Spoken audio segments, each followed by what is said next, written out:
guys, Bitcoin Owen here. Today I'd like to talk about Bitcoin and how is Bitcoin decentralized. There are people out there in the world basically who are curious about Bitcoin. Who can't figure out what people mean by decentralized. Well, decentralized basically means that there's no server, there's no central server in Bitcoin, and there is no central website, there's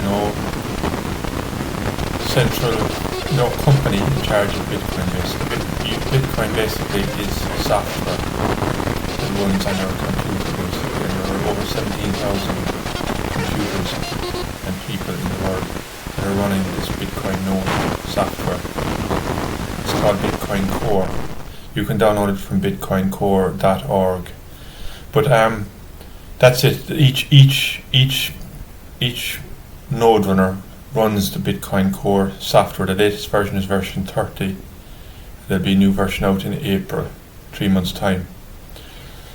So the software basically contains the code, and it contains all the transactions and the proof of work, the validation that has been done on each transaction. So I know that no transaction is the same basically, and each transaction is broadcast out to each node basically after it's been added taken from the mempool and added to the latest block. There are blocks every 10 blocks of transactions.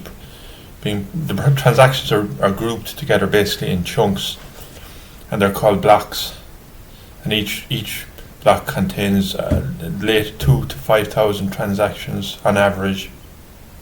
Every 10 minutes the block gets processed, and the node knows about these blocks, and each node knows about the latest blocks, the latest transactions, the contents of each block basically. And that's what's meant by the blockchain.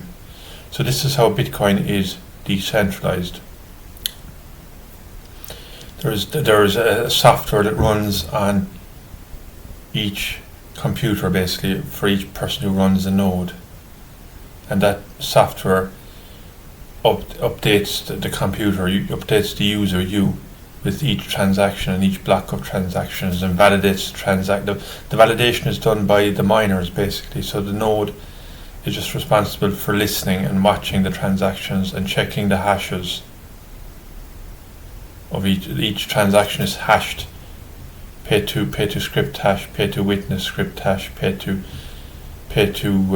public key hash, pay to witness public key hash, and each node verifies and validates or verifies each transaction that it has been properly hashed and added to the blockchain.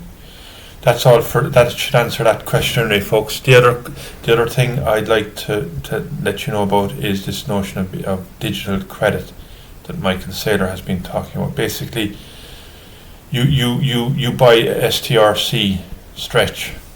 The ticker symbol is STRC on the stock exchange, and that instrument pays out an annual dividend of 10.75%. So what they do is they take each unit of Stretch costs $100. So you buy you buy the STRC on the stock exchange in America. I don't know if you might be able to do it in Ireland too if you had interactive brokers. And then the company pays out a dividend of 10.75. Strategy, the company behind STRC, they invest that money basically into Bitcoin, and you get the Bitcoin is set. The strategy projects that Bitcoin will rise by 29% per year for the next 30 years. So with the money you give them $100 to buy 1 unit of STRC, and they invest those dollars in Bitcoin, and Bitcoin goes up 29%. They get 18%, and you get 11%.